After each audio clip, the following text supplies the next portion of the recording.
Welcome to my YouTube channel. Today I will talk about how we can create the AWS console account.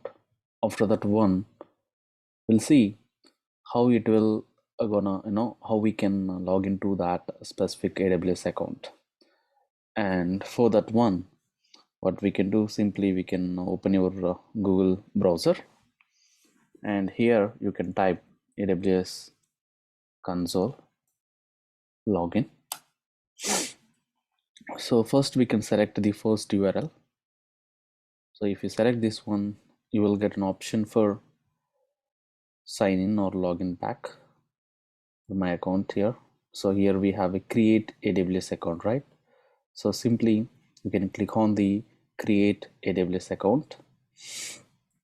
So if you are the first time user, then you have to give your email ID, and you can give that account name, and then after you can verify that your email ID. Okay, so you will get a link in your what the mail you given here.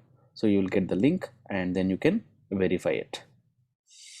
After that one, simply what we can do, and by the time of process it will ask you like your credit card, debit card details. Then you can try to provide you, and so that you will get that 1 year of a free trial of your account. Okay, so it's a simple thing how you are going to be creating the Facebook, and so that in a same way you can able to go for creating the AWS account. If you're facing any kind of issues like creation of AWS account, then you can comment it, then I can help you more. Thank you.